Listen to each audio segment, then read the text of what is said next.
Hello and welcome to another episode of Between the Studs. You've got Mark and Daniel discussing the Adventurers theme today. Yes, now, one of my Daniel, favorites. It's one of my favorites too. I'm so excited for this theme. This is going to be great. I'm super pumped. I'm happy this is my first Between the Studs video because That is this theme awesome. just has so much content to cover. It is. We have technically 4 different releases, 4 different themes, sub-themes of Adventurers to cover, so that's pretty awesome. But Daniel, we've already introduced you on the channel a couple of times, but what's your connection to Adventurers? Why are you particularly excited about Adventurers?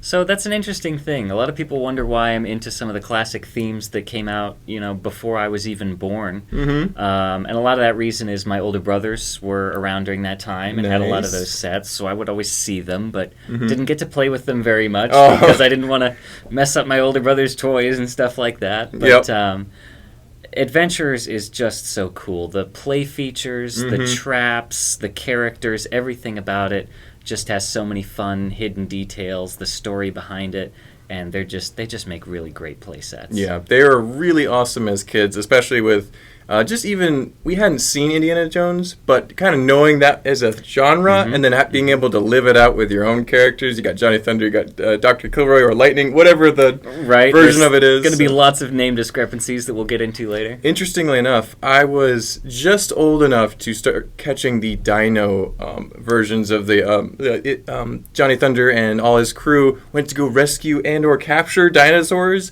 Yeah. And so I got a few of those. Those are some of my first sets that I remember.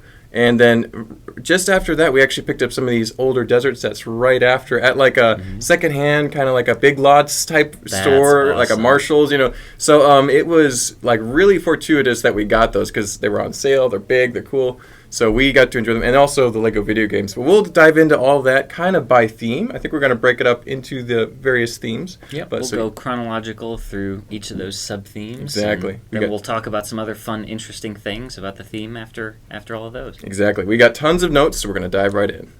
The first wave of the Adventurers theme started out in the deserts. It seems like this is very Egyptian. I'm guessing Egypt or thereabouts. Definitely Egyptian in inspiration. Mm-hmm. And I think it's fair to say that Adventurers, Johnny Thunder, the style is very much inspired, if not a complete ripoff of Indiana Jones and all that. I think Raiders of the Lost Ark in particular, because they went to Egypt and did all that stuff. So Egyptology, adventuring, finding the treasure, avoiding the bad guys, all that fun stuff is kind of wrapped up and inspiring this theme and really propelling it to what it is.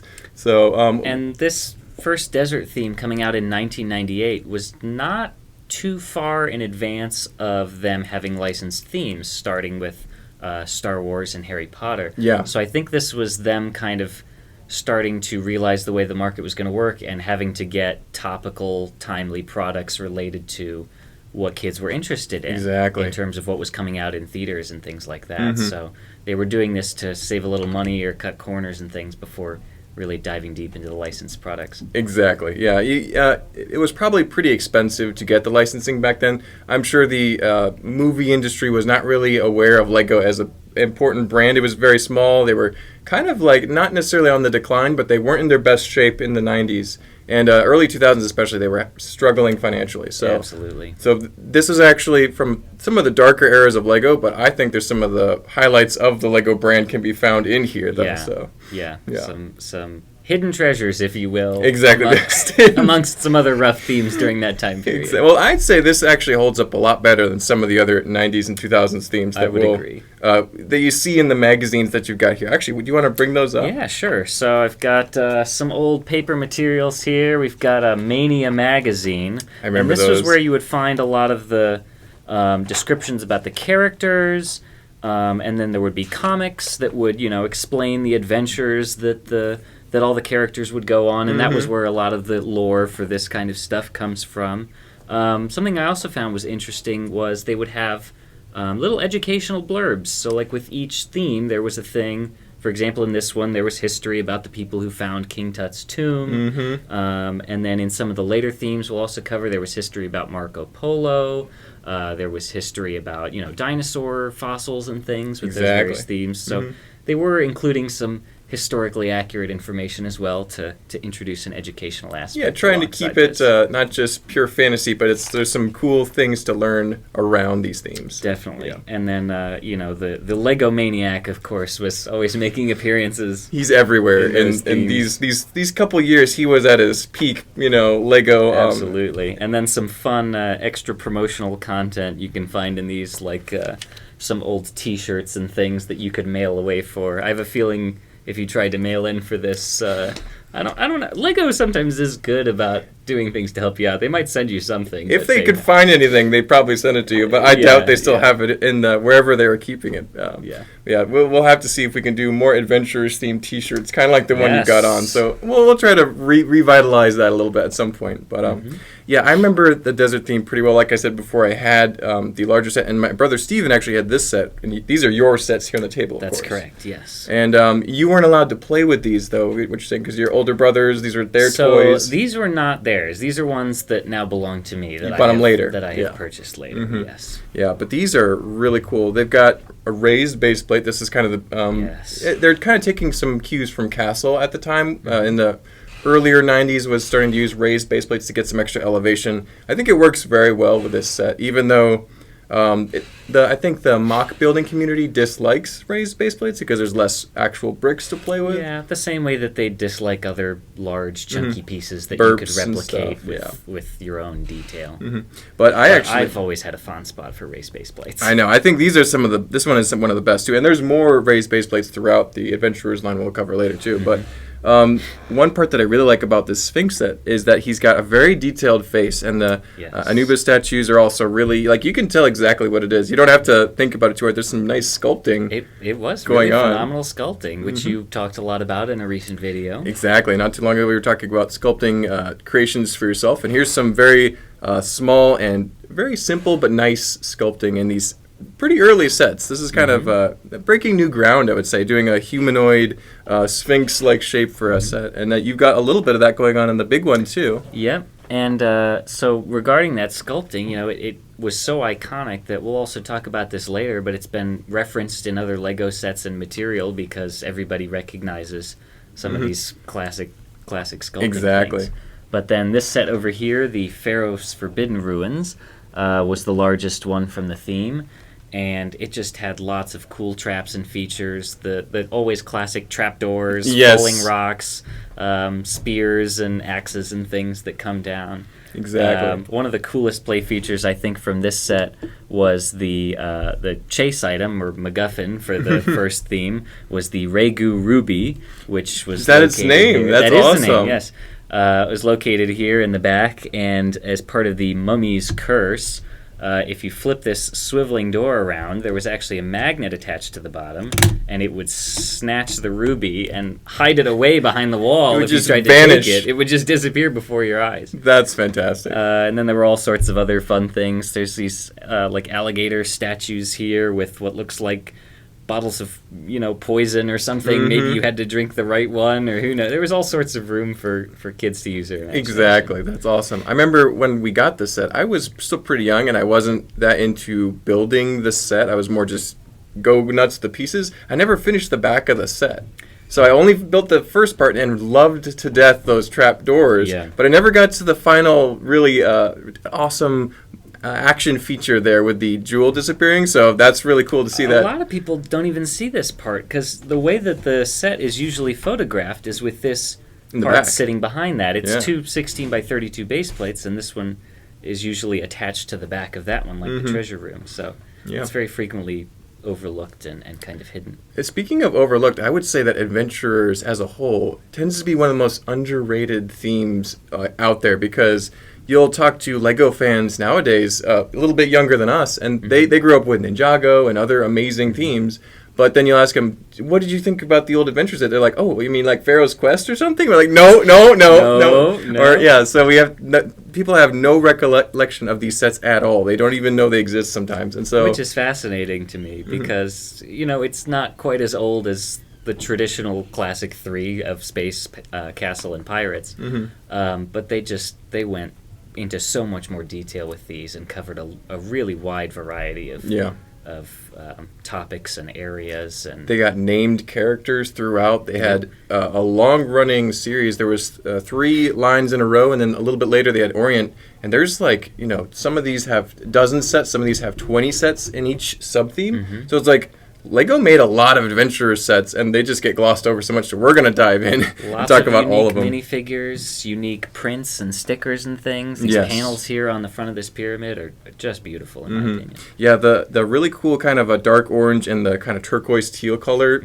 Great color combination and very iconic. Exactly, it looks great. And I know that those panel pieces, especially on the big set, are outrageously expensive because fans like to build these Egyptian creations, and those are pretty much the only ones you can get unless it's stickers from later sets. There was a very large Egyptian display at Brick Fair, Virginia last year that some people had collaborated on. That was a humongous pyramid, and they were using a lot of these prints and tiles. Yeah, they're very collectible. In fact, I think Adventures, especially the first theme and later themes, had some really, I'm pretty sure this kind of diamond piece never came in tan before that. I think they used it in castle roofs. Probably, yeah. But it's pretty new. They had the column pieces, which really haven't been shown again. Yeah, these octagonal ones here, yeah. They were used a lot. There were some other variations with the studs on the side and things that were used in some underwater themes. Okay, yeah, that's right. They used yellow ones and black ones. Yeah, yellow and black mostly, but never tan again. Tan is pretty awesome, yeah. The hot air balloon piece was used as a windshield, but they made an underside for it and really took advantage of the shape for the hot air balloon. I think nets were used in Pirates, but they're using it again here. Yeah.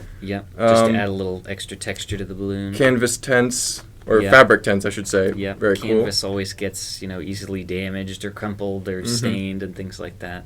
You've got unique headgear. You've got the pith helmet was new. The Johnny Thunder hat was new. All the Egyptian headgear. You got the Pharaoh's headdress crown thing. Pretty awesome. Yes.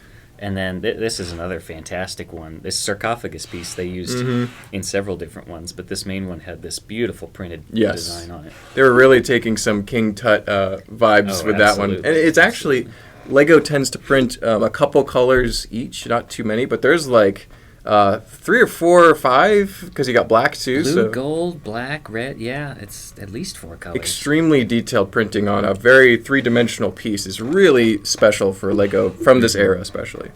So really awesome. And then you got one thing that stands out from the desert theme from the other sub-themes of Adventures is they have a lot of vehicles, particularly land vehicles and air vehicles. Because it's a desert, you can drive around. You've got this car here, you've got that truck over there. I'm looking over here on Bricks on the computer, and each set usually has at least a tiny vehicle, even the polybags. Yeah, with these themes, there were lots of those very small box sets that were probably $5 a little polybags that was, maybe a 20 or 30 piece, just a little car with some wheels or a very simple plane and things like that. Yep. And then, basically everything has a car or a plane or something to get around the desert with, which is fun. And then you've got these awesome ruins as well, so...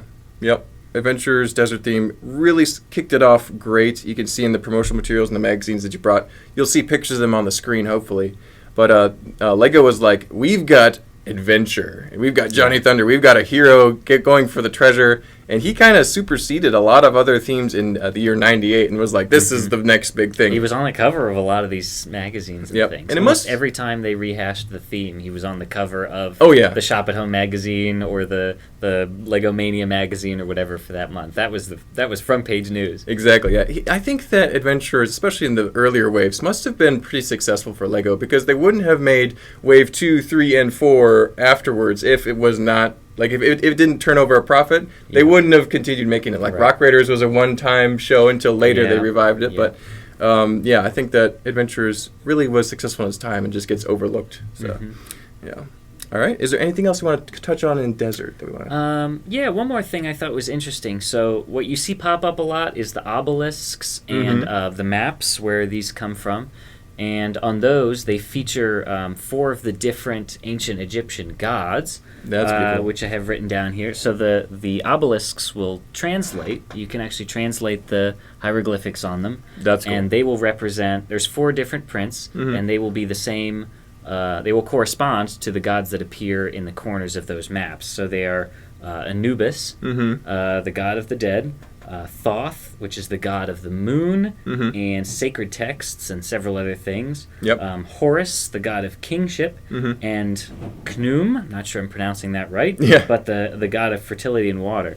And so Gotcha. you'll see those on those obelisks. I believe this set had all 4 obelisks, Mm-hmm. and I think this set had all 4 of those maps. Nice. So yeah, it had all the maps in this set. Mhm. Wow, that's cool. But then they would be scattered throughout other ones to, try and get Yeah. the collect them all kind of aspect. Exactly. You could get this map in this set. You could get that obelisk in this set. So you could kind of start picking up different pieces that existed in various sets. Yeah. One thing I remember from these sets was that I was really excited to collect. I think with the 2 big sets, you can get all 4 maps, which is really cool to have together. Because there's like, oh, I got all the Yeah, complete yeah. picture. You can find all the treasure now. Right. So that was It's not like they do these days where you've got to get the, chocolate frog wizard tiles that are totally random and scattered, or the other, chase items like blind bag minifigs. where you Infinity have to- Stones. They have one in each of the Infinity Right, War right, sets. right. You Yeah. gotta buy all the sets, or, Mhm. you gotta buy them blind and trade with your friends. Or, Yeah. Yeah. So they were a little bit easier to acquire back then, but still nonetheless very desirable for the completionist side of the Lego fan that was buying these at the time. So Absolutely. very cool. That's it for Egypt. All right. So I think that's about all we had to talk about desert today. Such a great start to this theme. But let's dive into the next one. Yes. We're going to reset the table here. Next with the up. magic of editing. Ta-da! With the magic of editing, the table's been cleared. We have a couple new sets here to discuss and a new theme to discuss. But we actually were moving everything, and we just remembered that a lot of the named characters, we mentioned it very briefly that there was, Johnny Thunder, you got Dr. Kilroy or Dr. Lightning, depending on what era of sets he was Yep. in. You also had Pippin Reed / Gale Storm. Yep. You had Baron Von Baron and Sam Sinister. Their That's names the swapped. major confusion in the later themes. Yeah, we'll cover that a little bit later. Yeah, it's interesting to kind of see like, oh, okay, in this set their names have swapped and all that fun stuff that is associated with Yeah. that. But in this one, you still have this continuing. You have Johnny Thunder, you have Dr. Kilroy / Lightning, and then you have a new character, Achu, and some new villains as well. In the jungle, there's different villains. Baron Von Baron and Sam Sinister had no plans to visit the jungle. They were not present in the jungle at all. Yeah. Instead, we had Senor Palomar Mhm. and his friend... He actually looks like an evil version. Rudo Villano. I remembered his last name was Villano. I just couldn't remember Villano. his That's a first. very villainous last name, Yeah. yes. Yes. He was in a couple sets, and I actually got that river raft as a kid. So that was, we don't have that here. We're a little short on jungle sets right now. However, one of the most iconic and striking sets from the jungle line was the blimp airship set. Yes. The name escapes me. Let me scroll down and find it here. Hold on. It was the large... Expedition Balloon. There it is. The large gray balloon, Mhm. and the tail would screw off, and Yep. the set came inside of it, I believe. Exactly. It had a very unique box. I think Justin did a very nice detailed review in an Australian Yes. accent. He did a phenomenal, yes. Nonetheless, and that we can link up at the top here for you guys. So definitely go back and check that out if you haven't already. Justin also talks a little bit about Johnny Thunder, but we're going way more into detail about the whole theme, not just the awesome expedition balloon. Yes, So, definitely check that out. for sure. Yeah, but that was actually the third largest set of the couple sets that came in Jungle. You had the riverboat here as well. Yep, and River this Expedition. was one of 3 sets to include this Achu minifigure. This was the medium-sized one, Yeah. and then there was the largest one, which was on another raised base plate, which we were talking about earlier. And then there was a very small one that came in with the Achu minifigure, which is why it's very surprising that he's still as expensive as he is. Yeah, he But came in a he's tiny just one. so iconic and desirable. Yeah, it looks like back in 1999, the Ruler of the Jungle set is what it says, set number 5906. And it looks like it's only, to say how many pieces? 24 pieces. A very tiny set. He's got a Contained this spear. now extremely valuable. Yeah, he's minifigure. what now? $80, $100? Not quite as expensive as you'd think, but yeah, $70, $80. Yeah, that's still- It's very expensive, but not not over the $100. I think it's safe to say he's probably the most expensive Adventurers figure, right? Yes. Probably, yeah. I would almost certainly Yeah. say so. He's just got such a cool print on his headdress and his torso and all exclusive parts, and a cape that almost always gets frayed or Yeah. lost or damaged. Old capes get damaged so quickly, so having a very nice conditioned cape is awesome. Yeah. But and this one's your set here. Yes, that is the Spider's Secret set. And so that inside the hidden spider web, There was, of course, a trap with an axe that would fall down and chop anyone's hand off that was trying to grab it. But Exactly. speaking of the sun disk, which was the chase item for this theme, we currently have in the store this very, very rare, hard to find item, which is, let's see, I guess 16 of those sun disks still attached to the sprue. Yeah. And the only way that this would have ever made it out, as far as I know, was, sneaking out the back door of the factory or something. Yeah, or extras when the sets were finally discontinued. Then maybe they had a couple left over and they put them on, like they got rid of them. Maybe one of the employees grabbed them and sold them on eBay later. We don't know. So. But this is not something that ever would have been included in a set. It's not like the chrome keys or knives or things that would come in a pair of 2 on a sprue. This was something that they made a lot of on a sprue for the chroming process to be simpler and probably more cost effective, and then they would get dispersed into sets. Yeah, I think this kind of reinforces my theory that some of the pieces that LEGO had produced for various sets, especially in the 90s, would have been either possibly sort of third-party work done to them, like chroming, or the electronics and insectoids, because we once got a big shipment of just the light-up pieces. And so they may have been produced kind of, or maybe the components of them were produced separately from the actual LEGO factory, and therefore they've kind of made their way out to the community years later. So that's very interesting. Really fun stuff. The monorail parts is also one of those, the most popular one of those, because everyone asks, why don't they make monorails again? And the answer was they had to outsource it. And it just became not cost effective. Exactly. And, nowadays they have tons of money, but they don't like outsourcing things. Exactly. Well, they're still trying to be as efficient as possible, at least in some cases, or at least pretend to be, So, yeah. But lots of interesting items. And then we have this set over here, which we talked about, but it's one of the old flap boxes. Gorgeous. And so that's got, some amazing artwork and a little bit of a story inside about the adventure continues deep in the jungle, and only you, the Lego maniac, can help out our heroes, and so just lots of fun. A continuation of the sculpted animal head you have to walk into. You got what looks like either a hippo or gorilla or something in the front. It's very menacing. Yeah, I'd say it's probably like some kind of monkey or gorilla or something. That would fit with the kind of jungle aspect. The nostrils up at the top near the eyes suggest gorilla or primate look. Right. Yeah. So. And the teeth were very similar in construction to the kind of lion-like face that was on the desert temple there. Yeah. But we missed this on the desert theme, but what are some of the favorite sets? Well, let's quickly touch on the desert theme while we're thinking about it. But what's your favorite top 2 sets out of these sub-themes, and why? So. Out of all of the themes for adventurers? Well, just let's cover desert and jungle, and then we'll work our way through them. So. I would say from desert, my favorite has to be the Pharaoh's Forbidden Ruins, which is the largest. The biggest one, yeah. The Sphinx is probably more iconic, but I think the play features in the large temple are just miles beyond. They're really fun. You got the magnets, you got the trapdoors. It's really you got totally the beautiful understandable. Printed sarcophagus. You got the magnet for the ruby. So for me, I'd say it's actually, I really love the largest of the sets, but I think that the Sphinx has a little more nostalgic value for me, just because the large one was awesome, but I could really identify with that cool sculpted Sphinx head. Yeah. And I love the pharaoh. I think his name is Hotep. Yes. And he pops out of the Sphinx, and so that was so striking and blows the door. Yeah, I'll never forget when Pharaoh Hotep shows up and all the adventurers and villains just run. So it's like it's great. Yeah. So I think that's my favorite from the desert theme. But what do you think about the jungle theme, the next wave of the adventures theme? What's your favorite take from this set line? So I don't have too many of the jungle sets, but I would say from jungle, at the risk of sounding very basic, I would probably also have to say the largest one from that theme. The largest set from the theme almost always has the most fun features, the best minifigs, the hidden things inside them. And since I've collected these more as an adult, I don't have as deep of a nostalgic attachment to any particular sets that may have been more in the mid-range. But I love the large ones. I think that the jungle theme, the desert theme did this to a certain extent, but I think the jungle theme was really pointing you towards that big set. Like they wanted you to get that set. That was the total culmination of this theme, because it has the awesome as many mid-range sets in the jungle theme. Exactly. They had a couple smaller sets, poly bags. They had the river raft. They had the pontoon plane, which was fun.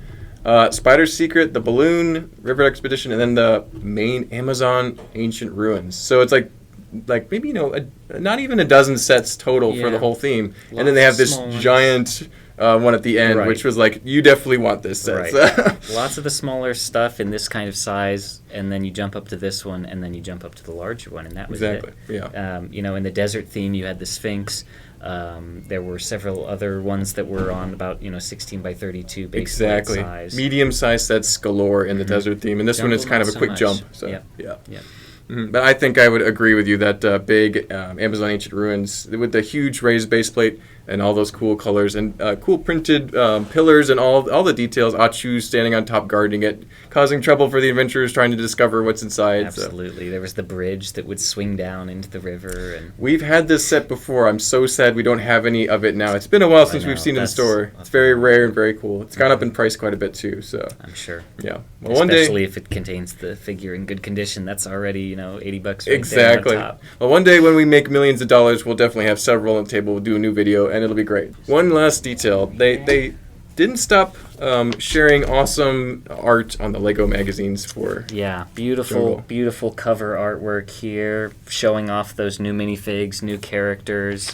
And then, as always, you get the fun descriptions about the story continues. Hold on to your hats because our adventurers are headed to the jungle. All new. Yes. And then you get, fun other extra items that you can see in the magazines, like send in for our special T-shirt offer. And so lots of other fun things to find in some of this old paper paraphernalia. Yeah, we'll hopefully put some pictures up at the screen so you can check them out in detail. They featured the classic Lego art style advertising. They got a lot of minifigures, and you see he's like swinging on a vine on this one. It's just so much fun. They're all over the place. They've got the little sparkle glint on the chrome gold sun disc to draw attention to that chase item that you just have to have. Yeah, super nostalgic, super cool. A great celebration of this fun Lego theme. This was, I'd say, still very much in the Indiana Jones vein of inspiration. Yes. It's pretty much like the first scene in Raiders when they're going for that golden idol, except this one is more of a tablet, So, yes. Yeah. So both of these themes were kind of tied into the two parts from Raiders, which was kind of interesting. But then to transition to the next wave from Adventurers, we'll actually switch gears away from Indiana Jones, interestingly enough. Exactly. And it becomes more of a, not necessarily rip-off, but again, keeping with the times. Highly inspired by Jurassic Park, with the next theme of Dino Island. Yes. All right, and magically the table will clear off again. Bling! And ta-da! With the magic of editing, we've cleared the table again, and this time we have even less content in front of us. Nonetheless, we still have a lot to talk about. This is where things get a little interesting for the Adventurers theme, but I'm going to get rid of this. Okay. So dinosaurs. And this was Adventurers Explore Dino Island. Dino Island is the theme, right? Well, we often refer to it as just dino or dinosaurs. Yes, that's correct. Yeah. But yeah, very much switching gears. It's still got a very kind of jungly aspect to it, very similar to Jurassic Park and kind of the island where all of that takes place. But as you mentioned earlier, there was also some aspects that were kind of similar to Montana and areas where you would be excavating fossils. Yes, if you're looking at the box art for some of these sets, it often has pretty sweeping horizons and even kind of like a spruce or a cypress or other things. So it kind of looks like Jurassic North America. It has a very weird landscape to it. In the magazines, it shows more of a Jurassic Park. They more embraced, the kind of jungle, tropical island kind of feel. Perhaps the editors of the magazines knew that it would better to tie into that Jurassic Park vibe a little bit, and then kind of capitalize on that. The kind of sense of adventure and mystery, and exactly. They more dangerous. They go very heavy with the fog effects in a lot of these cartoons and comics and things that they have. Exactly. Yeah, but there were quite a few sets. They continued with the theme of small polybags and vehicles. You can see a variety of them. We'll probably put some pictures on the screen so you can see what we're talking about. We don't have as many built. I don't think we have any built sets from this theme. We're just talking about I don't own any. I own a few, but I haven't had them together since I was at least like 7 or 8. So I have to say, though, this is what really got me started with Lego was the Dino Island sets, because my first ever set was the Dino Explorer set, or better known as actually the Trackmaster in North American markets, which is weird. Okay. But and that was a little tank treads on a what looked like an old adventurer's vehicle, but it was this big, beefy. It must have been a V8 or V12, and had both Johnny Thunder and Dr. Lightning or Dr. Kilroy on it. And so that was just me. I had Johnny Thunder, and my brother had Dr. Lightning, and we just had a ball. And then Steven got the newer character, Mike, with the research glider, and he was capturing this tan pterodon. And so he was trying to kind of like literally lasso a flying pterodon on a hang glider. It's just kind of bonkers. Yeah. They had those long poles with the chains that you could put around their necks. Exactly. So they were trying to capture the dinosaurs, I guess, to kind of rescue them from Sam Sinister. Yeah, it seemed like he wanted to hunt them, and if I dove deeper into the comic, I could probably understand a little bit more about it. But I would assume he wanted to, turn them into some kind of attraction. Exactly. To make money off of or something. It's interesting. These somewhat older characters, like these would have been like 1920s and maybe 30s-ish characters, are now moving forward in time a little bit with the dinosaurs in the Jurassic Park 5. So it's in interesting. terms of the technology that they had. I mean, they had these vehicles like steamships and things that they would kind of transport that makes the sense. dinosaurs That makes around. sense. Yeah. So you often see, somebody's trying to steal the baby T-Rex, and then the mom T-Rex comes out of the jungle and scares them all, and they have to run away. Yes, and then there was the little single green molded. Yeah, we don't have him on the table, but we do have them for sale for sure. So, one thing that I find interesting is this is where the names start to get a little more confusing for people, right? They decided for whatever reason, maybe certain names were just working better. I mean, they love their alliteration, but. So this is the first one where Baron von Baron still looked the same. He had the same pieces, I think it was identical, the epaulets basically, and the pith helmet. Yeah. But his name in this is officially Sam Sinister, a.k.a. Baron von Baron. So he's starting to kind of transition into this different name. Maybe for whatever he stole reason. the name of his partner and There's decided lots to of fun fan theories about that kind of stuff. That is hilarious. Murder and backstabbing and identity theft and all sorts of other theories. So in this one, you can see we've still got Johnny Thunder. Gale Storm is still the same, and still dressing the same as the Jungle Line, right? Yes, I believe that's correct. And Charles Lightning still sporting his suspenders and red bow tie, all very similar. Very similar to the Desert Line. So the main cast is still pretty much the same, with some outfit changes a little bit. But then you've got the new characters, Mike, who never showed up again, if I remember correctly. He was just helping them capture dinos. For Dino Island. Yep. And then you have Alexia Sinister, which is this his wife or daughter or a sister? I believe it's his sister. There you go, sister. That's how they're related. It's Sam Sinister's sister. Yeah. Alexia Sinister, so that's quite a mouthful. But once again, so in the desert theme, Baron von Baron was the main bad guy, and the guy with the black top hat was called Sam Sinister. Yep. And he was, supposedly the mastermind behind all of the plans, and Baron von Baron was more of a... Funding them, right? Funder, follower. Maybe he was like a big game hunter type, so yeah. Yeah, so, and then in this one, Alexia Sinister was also supposedly coming up with all of the master plans, and was really the one in charge behind the scenes. That makes sense. I mean, the women, when they turn evil, they can be very devious. They're sharp. They'll get you. But you got Mr. Cunningham too, and he was just one of the. He's looks like a basic adventurer's brute. Like he's just there to help just open the door. Do all the stuff from. So it's some interesting character choices. Expert here. big game hunter with these He'll load the gun for Sam Sinister and then hand it to him. Yeah. So. And I believe we've talked about this a couple times before, but they had real guns in these sets, and as far as I know, they weren't hunting the dinosaurs. Yeah. But, later when they rehashed some of these dinosaur themes in the early 2000s, they switched to all tranquilizer darts. Yeah. These guys all have revolvers, guns. I think they even have guns on their vehicles too. And mounted on the fronts of the biplanes. Yeah, at least in the older sets they did for sure. They've all got revolvers and I think you're seeing a little bit of a shift in the fact that they're at least using nets and cages and some of these things. Yes. They're not always trying to kill the dinosaurs in very physical form. I don't think they ever, explicitly were hunting. I mean, even the bad guys are using nets, so they're not trying to actually just hunt the dinosaurs. Yes. So that's good.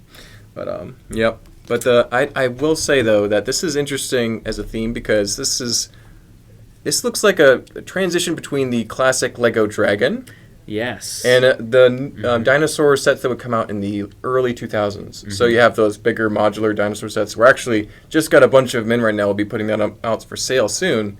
But this is like a halfway point. They're pretty large for Lego animals at the time, but they're dwarfed by the modern dinosaurs and the dinosaurs that would come just a few years later. So very some of those interesting. studio sets, Exactly. which is on the shirt that you're wearing. Exactly. Yeah, pretty timely. That works. Yes. Yeah. So, That dinosaur was also in one of those studio sets. One of Exactly. the one that actually had the camera where you could make your own stop motion. Exactly. They had the green foot that they built out of Lego. Yeah. huge So, foot, yeah. so he was featured later, and then they kind of kept going with dinosaurs in studios, and Johnny Thunder was kind of had his own roles in the studios sets. So it was a little bit of both Dino and Johnny Thunder making their way through the studio sets as they produced them. So He was in them both in some aspects of raiding temples and things in very similar Indiana Jones fashion. exactly. And then there were also some for Dino Island that they actually did end up licensing to coincide with the release of Jurassic Park 3. Yes. Which, while it was not a very good movie, Yeah. they did kind of get a little bit of a start at a licensed kind of. They at least got that little logo on the set, I think. I don't remember it precisely. We can look at it in more detail. But Right. I remember the Spinosaurus started using the modular pieces from the just purely dinosaurs theme that came in those cool little black boxes. Those canister style. Yeah. Yep. So dinosaurs made their start here in Lego, but then they evolved quickly after Absolutely. that. And Johnny Thunder tagged along with them for a while too, which is fun. Yep. So. And then again on the educational front, this magazine here had lots of information about dinosaurs and fossils and the people that find them and some other things like that. So once again, they're not just talking about other cultures or dinosaurs and things. They're introducing some educational content for the kids. Exactly. They're making it a little bit of a knowledge, adding some knowledge to it, not just dinosaurs go chomp chomp, It's like, Yeah. Ooh. And there were some other fun things in here. So there was a board game that was included in the magazine. Something I thought was interesting was instead of having to provide your own die to play the game, you would roll a 2x2 brick, and depending on whether it landed on its top side or bottom, you could move a different number of spaces. That's cool.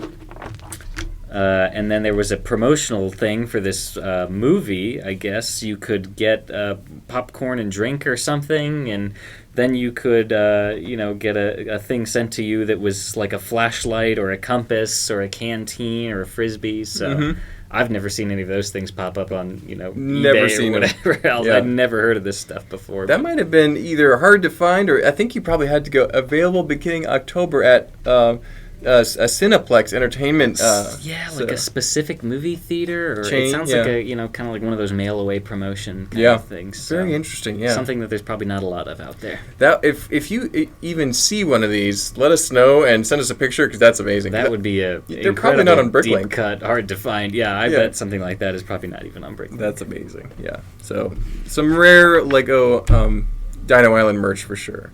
But continuing on with what's your favorite from the theme? What are some of your favorite takeaways from Dino Island? I know it's probably realistically the weakest link in the Adventurers line, but It's just very different. It was kind of an, they did a little bit of a tangent there before they kind of re-railed into Indiana Jones. got back style into their sets. their groove, right? Yeah, So yeah. yeah. In terms of highlights from sets, though, once again, I'll probably be fairly uncreative and say the Dino Research Compound was very cool. There was a zip line where you could send cargo or people down the zip line, and large net launchers and an antenna that would come out of the top.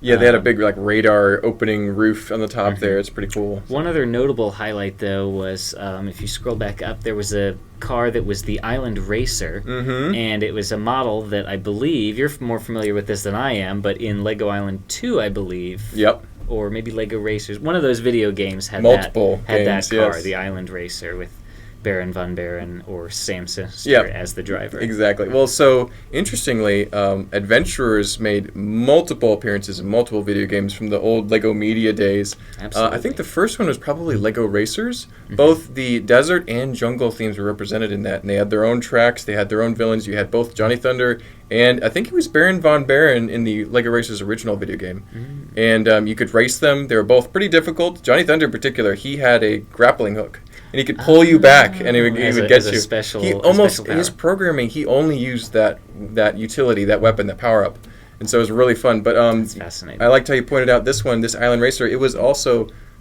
featured in Lego Island 2 because That's what I was Pepperoni thinking. goes over to the Dino Island and does all these adventures. You're even flying in a hot air balloon, dropping sandbags on top of Sam Sinister or whoever, the Baron von Baron, and rescuing dinosaurs. It's like they had a bunch of challenges associated with Dino Island and adventures in general, so it was really fun. That's fantastic. Yeah. But I think that car you could race as Pepperoni, and that car you could race on Lego Racers 2, because Dino Island and the original Jungle Line was featured quite a bit on Lego Racers 2. As a whole biome devoted to this. You could race through the green T-Rex. Crossed the track at one point, and if you weren't careful, you would get literally kicked into the next level of the race. I mean, you would just absolutely get destroyed, bodied by the T-Rex. So. I will say I played a lot more Lego Island 1 than Lego Island 2, but maybe we'll have to do a video in the future covering some of the older video games like the Lego Island and Racers and things. Exactly. There's a lot of issues with playing these legacy computer games on newer computers, but if we can figure out those it can be difficult. quirks, we'll definitely bring some more content, because I know that a little while ago, Rock Raiders, we were covering some of the Rock Raiders video game remake. We'll probably have to at least do a video on Lego Island at some point. So Lego video games, you'll see more of them in the future, I'm sure. Lots of very buried nostalgia for some people. Exactly. That's one that, you hear the soundtrack or you see some pictures from it and you realize that you completely forgot about it. Because it's not like a Lego set that you find in your basement or your attic. It's something that can be completely lost to time if somebody doesn't bring it back up. All you'll find is that little silver disc. You the won't be able to play the game. little disc. Yeah, If you can't find the disc, you might not ever remember that. You might not unlock those memories. Exactly. Ta-da! And we're back with a new table of stuff, and this one is much more substantial physically, but also we have a lot more to break down with the Orient Expedition theme, right? They went very heavy on the content for Orient Expedition, and it was also, our little jump there was also quite a warp in time. So those first themes were 3 years right in a row, so it was 1998, 1999, and 2000. Orient Expedition didn't come around until 2003, so it was a pretty hefty jump. In terms of the time period, the technology that was available, and then they were trying to kind of make something that would still fit with those older themes while still being able to take advantage of new parts and techniques and things. Exactly. One important thing is all these minifigures have the slightly more detailed eye print, so that you can tell that things are starting to change in the Lego system of how they produce sets and minifigures. It's pretty Absolutely. interesting. Johnny Thunder got some pupils and a little bit more of a cleft chin, I believe. Exactly, So a little more some printing interesting detail. minor details when you're trying to put your figs back together or whatever else things to look out for. You can always tell the Orient Expedition to Johnny Thunder because he's got a slightly more adventurous expression. I don't know. He's not just a raised smile with a eyebrow wink. kind He's got a of. little bit more of an open mouth. He looks a little more expressive. It's interesting.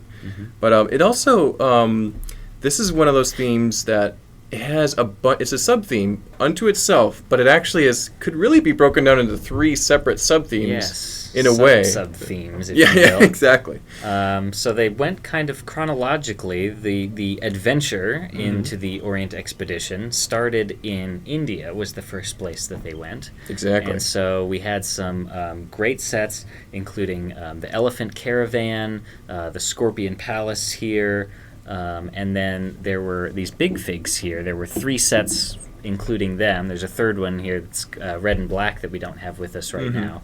And there was one of those in each of those sub-themes. Yes. So yeah, that having a big figure kind of suggests that there's really 3 different locations, 3 different entities to this theme. So that's pretty cool. And these are all your sets here. We don't have any of these at the store right now, but I remember when I was a kid, I got this set brand new from Walmart, and I was just so excited. I remember in the store, I'm like, "Mom, please, I'll get you the last $12, I promise." Yeah, and so I don't know if I ever did. I hope I did, but yeah. So I got this one, and then my brother got this one with the Bablu and the elephant driver here with the awesome fabric and the chariot behind it. Yep, So- very cool stuff. Awesome sets. And this has great play features, great traps. It's a little bit more... Yes.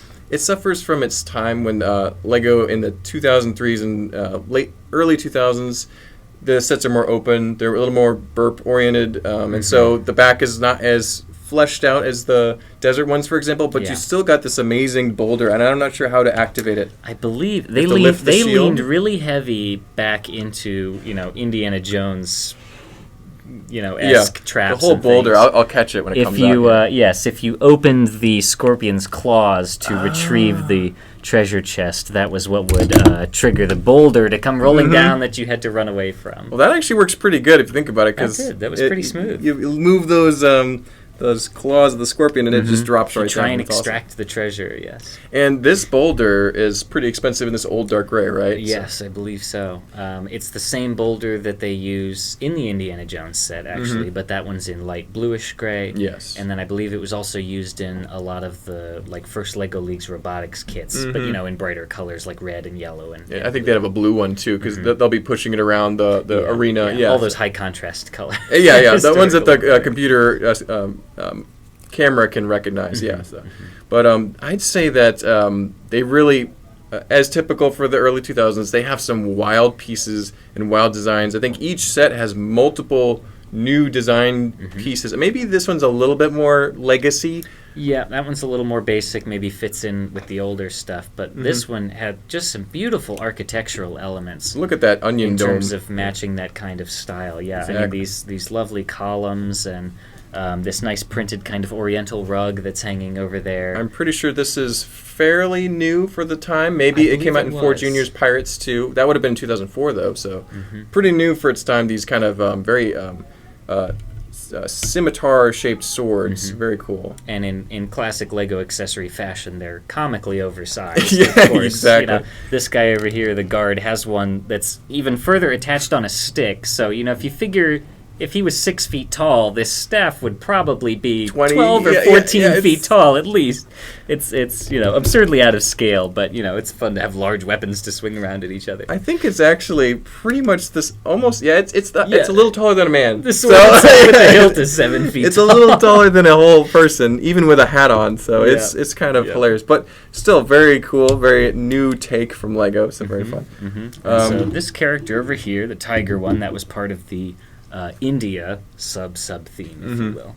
Yeah, so he's like a man tiger, is that what? Because he's bipedal, first of all. They were all bipedal on these large legs with these big arms, and they would be in some smaller size sets, but it usually just involved some kind of trap with this giant monster gem. Yeah, you're trying to get the gem or something out of there. Yeah, I think his had some plates that fell away, like a collapsing floor. Tigura's Roar, there and it has a little bridge where you can remove the plates. Looks like Dr. Kilroy is having a bad time at this point. So yes. So speaking of that, this was the theme where the name changes went into full effect. So Dr. Charles Lightning became Dr. Kilroy.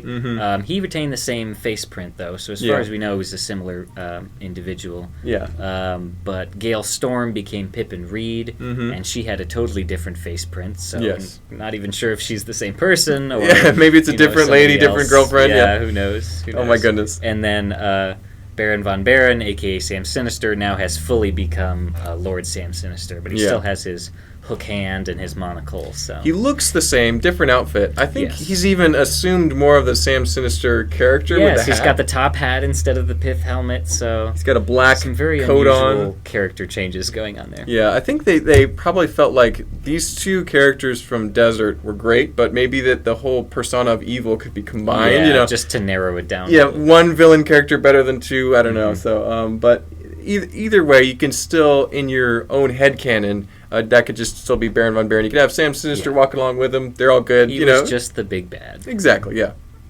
But, so you got this car, and this was chasing the elephant. We've already talked about the elephants a little bit, but this is definitely the first Lego elephant that they made, except for maybe Duplo. Yeah. But, and it was or very... Fabuland, if you want to count that. Yeah, Fabuland. Well, that was also like a character, not a rideable elephant. But, yeah, these are really fun. You've got the little...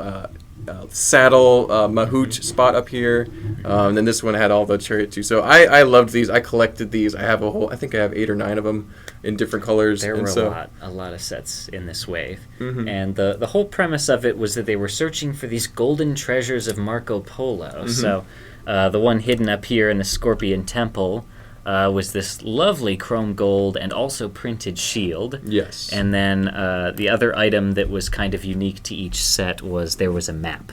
Yes. So this map here that Dr. Kilroy has showed kind of the Scorpion Palace on it. So that was the map and the golden treasure for India. Exactly. And then we will transition to the next location, or sub-sub theme, which was Mount Everest. Exactly. Presumably taking place in Nepal? Yes. Or Tibet? Nepal, Tibet, that the Himalayan mountain range. Mountains, Yeah.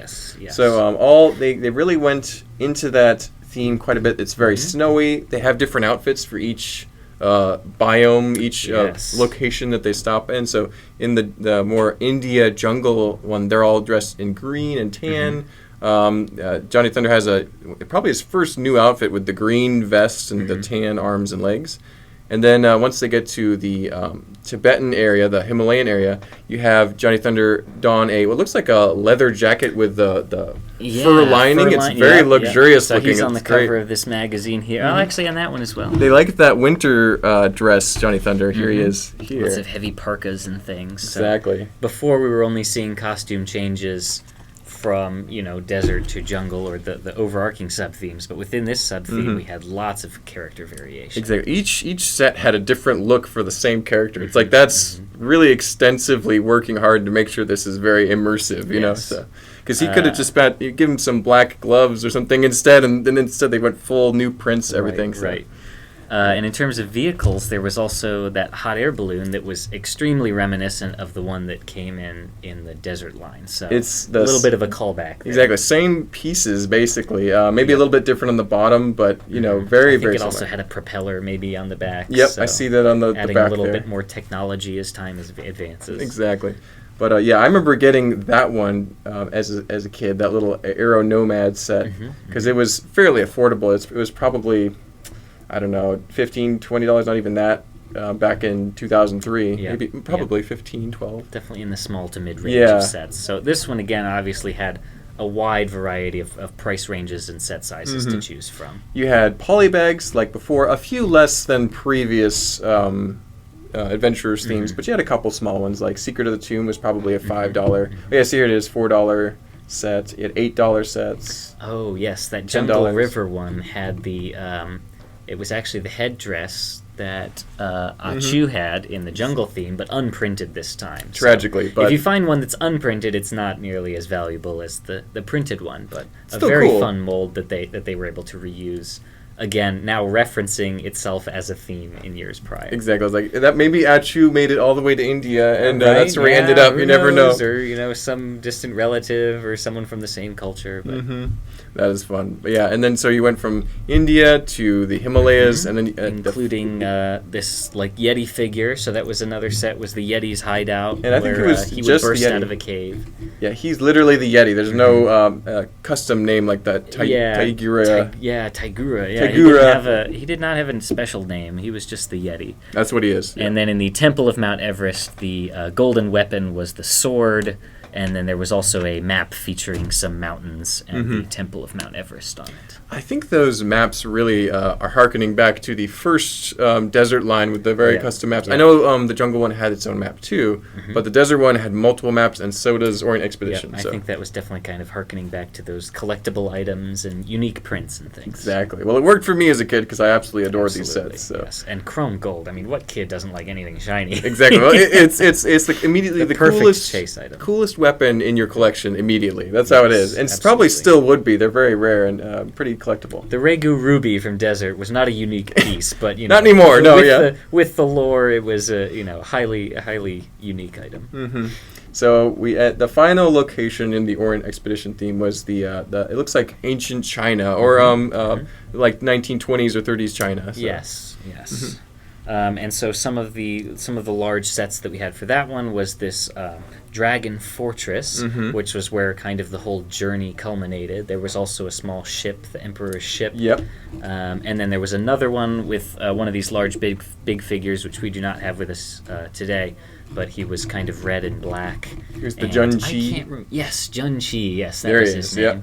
same kind of thing. I think there was a revolving door that he would pop out and scare you. Yeah. Each of those big fig sets was about the same size. Looks like they were about $10. Yeah, So, that yeah. sounds about right. So they were pretty mid-range, but a nice way to get those cool large figures. Exactly. And they're pretty collectible these days. They're not like super expensive, so you could still Not buy them if you terribly. wanted to. Yeah, But, we do have these ones in stock in the store, but we don't have any of the red and black ones right now. yep. But in terms of what all went down at the Dragon Palace Oh, here, yeah.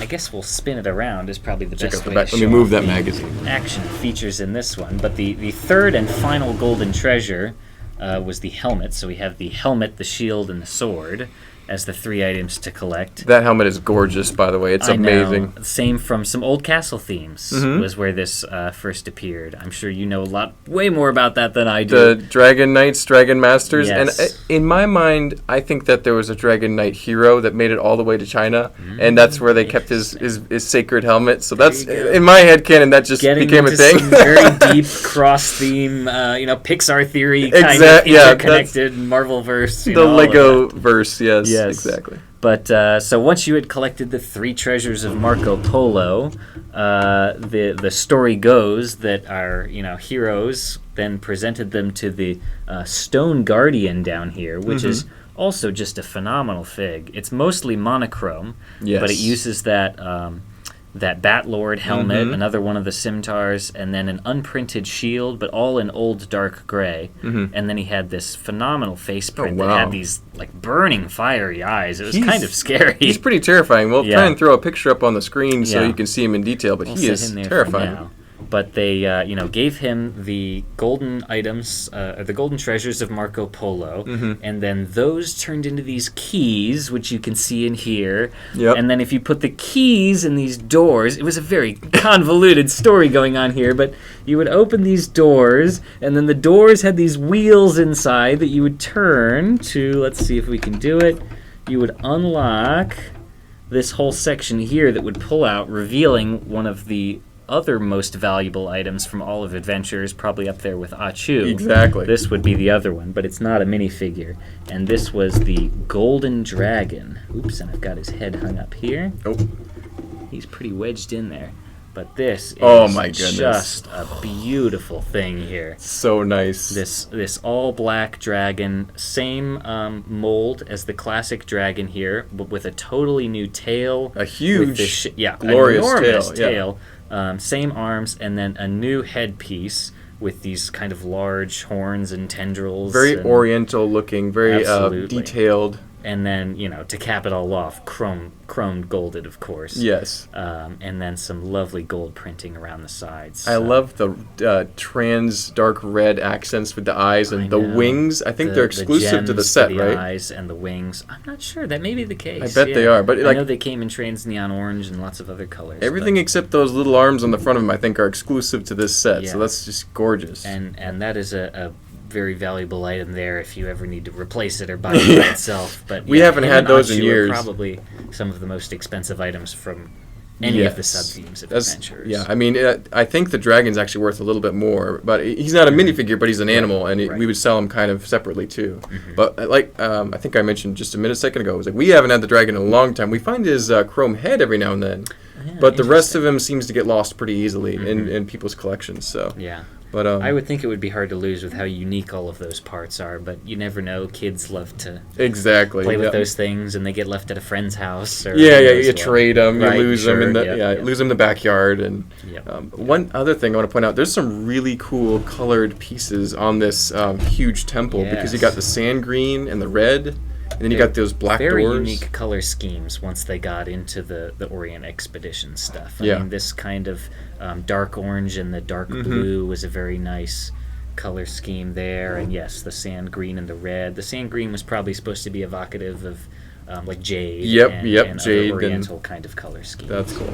And those black doors with the you can put the keys in the lock. That's really right, cool. you can put them in and turn. Let's see, one of them is here. But these doors were very popular in Harry Potter sets. Is Oh, yeah. what I remember a lot as a kid. But That yes, black the- color is very striking. Though. That's the key. awesome. Yeah, and then the old dark gray for the kind of graded windows there. Yes, that's important to note. Is these all these sets were released just before the transition between old dark gray and light gray to new light bluish gray and dark bluish gray, because they all have the old dark gray, which is much more hard to find and collectible, and Lego won't be making anything like it for a while. So, and I think it makes it fit better with the old adventures that way. If they had decided to rehash adventures just a year or two later, I think it would have.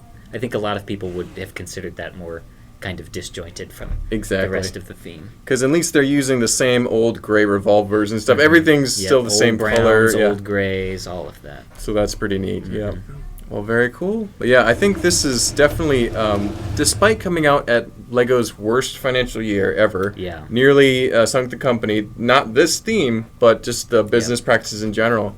But Lego quickly turned it around after this and made its way to the top toy producing company in the world. But at its dark age, we had some really bright shining sets, these Orient Expeditions. Absolutely.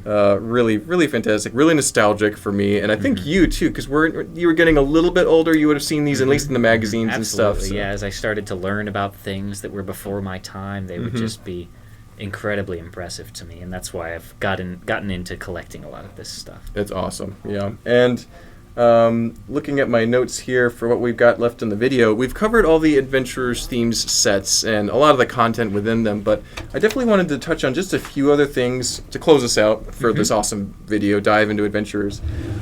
Johnny Thunder. I would be remiss if I didn't mention the fact that Johnny Thunder it really lasted longer than his theme. He's always been an Easter egg for Lego now. It's a really great way to describe him. I can think of a couple examples where he's appeared in later sets or even been referenced in later sets if he doesn't actually physically appear there. I know in the Lego Movie, he was visible going under a door and like avoiding a spotlight, and they actually came out with a series figure not too long ago, a couple series back, that looked very much like a very modern version of Johnny Thunder. He had a chameleon and he had a magnifying glass. Yes. And I think there was one even earlier than that, maybe in series 1 or 2, that was just kind of a generic adventurer, kind of like Johnny Thunder-esque character. They'll put those characters there, and it's like they fit perfectly with this line. Well, maybe modern face printing, but other than that, pretty similar for sure. And then there was also an actual Johnny Thunder minifigure in one of those Lego movie sets, I believe. Yes, he appeared. Was a reissue. Very, very similar to the Orient Expedition one, maybe just slightly more modern printing. I think so. He also had a back print on that one, I know, which was how you could identify that as a newer one versus older one. It was the first time he had ever appeared with a back torso printing. Because Lego didn't really do a lot of back torso printing back in the early 2000s and 90s and not stuff. Not much at all. I've been going through a lot of those figures, and there's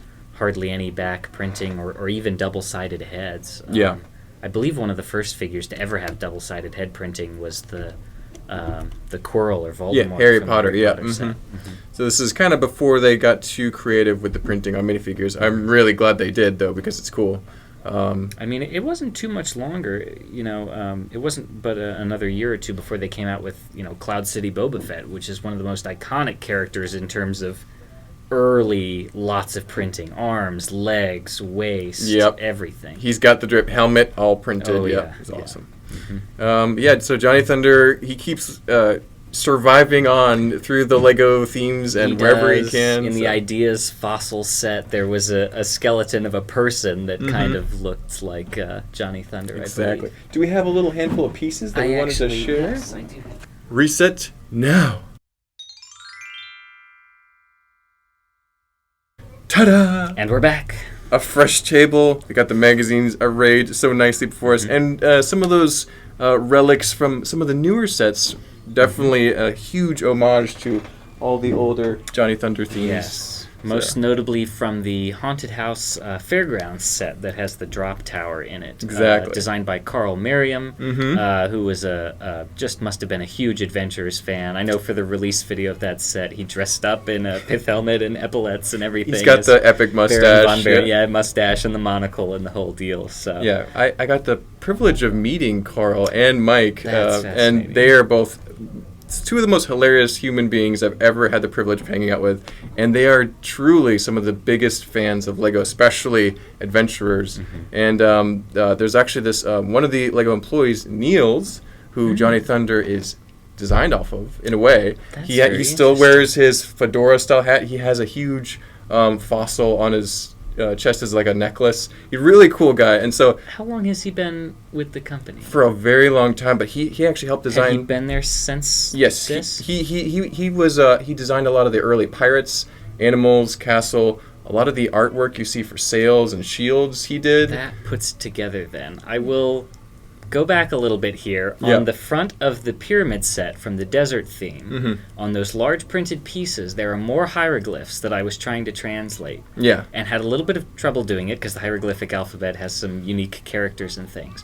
But some of them translated to what seems to be names, and I believe one of them was Neil's. Yeah. So that must be... That would make I figured total they were sense. probably references to Lego employees. Yeah. But the only thing that I could find was, I believe one of the CEOs of Lego one time was named Niels. So Yeah. I was having trouble But getting this is past Niels, and I actually had the privilege of meeting him too, so it was awesome. Mm-hmm. But he hand carves the models for like the octopus, the spider, the snake, That's amazing. and they kind of like basically measured them and then made them in Lego. So really cool guy. But anyway, sidetrack. Yes. The designers of this set are gigantic fans of their coworker, Mm-hmm. who really helped create the classic Lego themes. It was a Yes. huge part of the design for all these things. So their love of his work and their appreciation for it really shines through in this set that they were able to design for It it. absolutely does. Yeah. It had a lot of these iconic elements, like the Sphinx head. Mhm. This was sculpted almost identically to the way that the one on the model was, with a few newer parts thrown in just to make it a little simpler, like those 1x3 jumper plates. Exactly.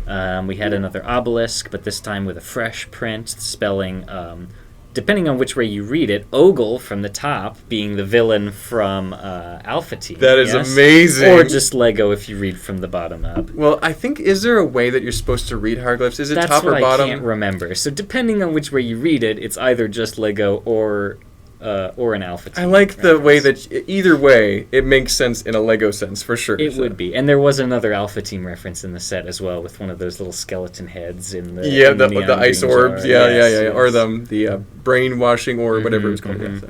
And then this was the golden dingus, which was in one of the yes, very comical name. I think dingus just means like a thing. Or Yeah, something. it's a little just bit of an insult. object. Yeah, like but that was in one of the Everest sets. I believe that was in the Yeti's hideout. the topper for a lot of the architectural details. That's what it Set. is. One of the Anubis heads, very similar to all of those desert themes. This was also from the Everest temple, like the Idol of Everest, I believe. Yep. And the instructions for that haunted house set have a lot of the names for these things. That's cool. Yeah. And if we want to plug maybe a friend of yours, Yes. Boone Builds Mhm. did a video on that set going very deep into all of the Easter eggs, not just the adventurers. Yeah, ones. Boone definitely is a huge Lego fan and knows what he's talking about. So him breaking all these down is a really must-see video after you're done with this one. Yes. Should be a link in the description. We can Yes. send you guys that way for sure. So. Yes.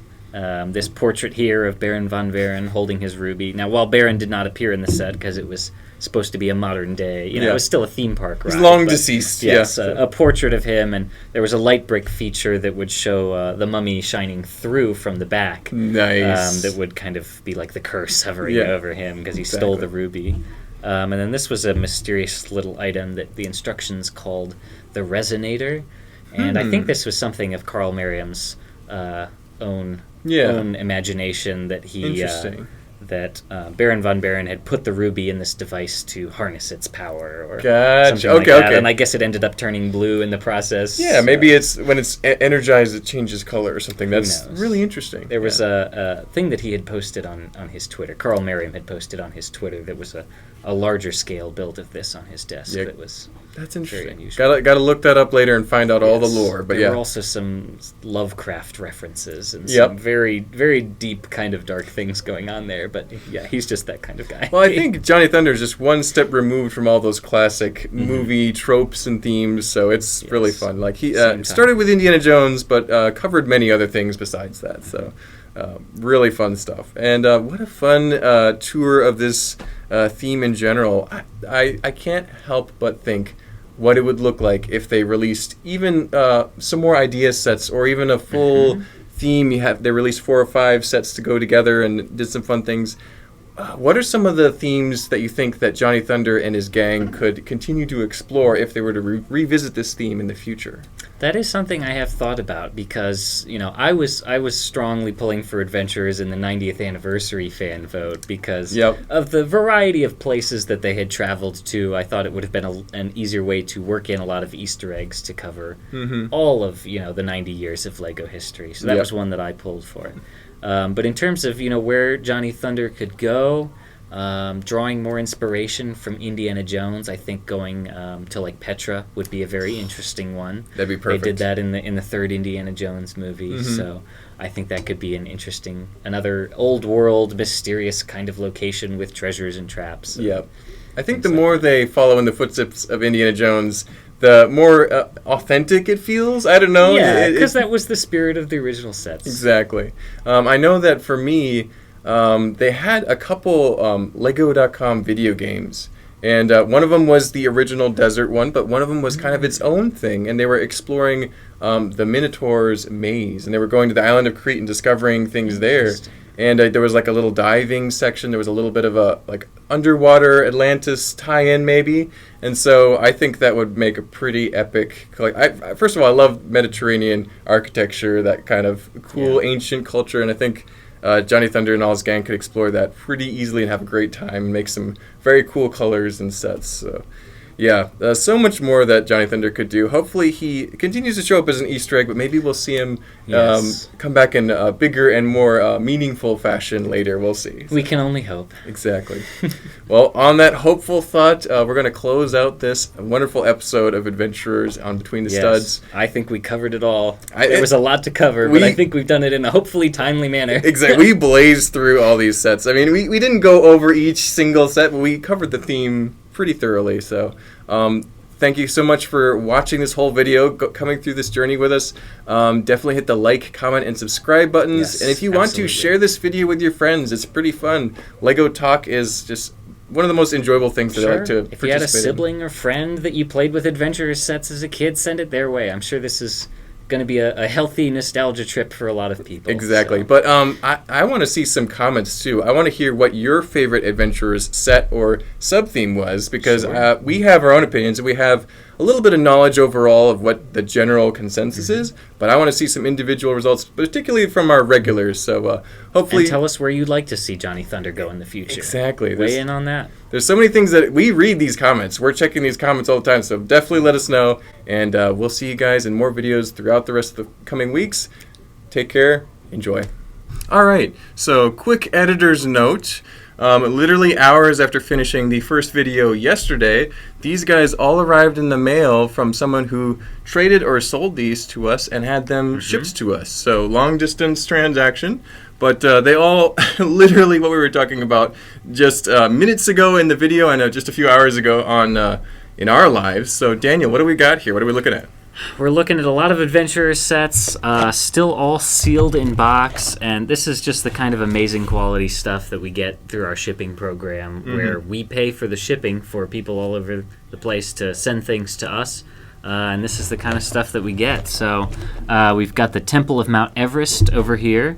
This was one that we did not have built yesterday, but this was the largest one from that Everest subset. I bet Nepal, yeah. And this was the one that had the idol of Everest over here that was also referenced in that Haunted House Fairgrounds set. Exactly, as well as the golden sword of Marco Polo, and some unique characters there. So they've all got their fur-lined coats, and we've got some Sherpas and guides and things to help them through the mountains. Yep. We've also got this Tigura set here, which we did have the Tigura figure, but this is the set that he came in, and it's got this awesome printed piece up here that's like, it's kind of like one of those headstone pieces. Yeah, almost like looks like the top of a bed rest. You know, yeah, right, and it's got a beautiful print on that. And then this one here, the Passage of Junchi. This was the one big fig that we did not have in the rest of the video, and he's amazing. The other ones, Tigura did have a little bit of fur printing, but he's got some awesome oriental kind of dragon. The big, face. bold eyes. Yeah, the eyebrows and the large teeth and things. So. Yeah, he's different from the other two in the fact that he actually has very recognizable eyes. The other guys just have kind of holes, insets. Yeah, you know, more, so- more sculpted. Yeah, and then this little one here, you got. This would have been Sam Sinister or Baron von Baron, really, but Yes. so this is little car. I think this probably would have gone with the Asia, China, the further along the journey because he's got Probably. the background has bamboo and the Great Wall of China in the background. Definitely. Very cool, very exciting to get these in, and I think we can't stress enough how rare it is to get these new sealed, Yeah. nice box condition. These are like mint. This one has a little shelf wear, not too bad, but Now coming up on almost 20 years old, so coming from 2003. insane. Yeah, just some amazing stuff. These are all on our website, so if you're interested in purchasing any of these, you can do so right now. Yeah, there should be a link in the description. So thanks for tuning with us. We sure appreciate it, guys. That's it.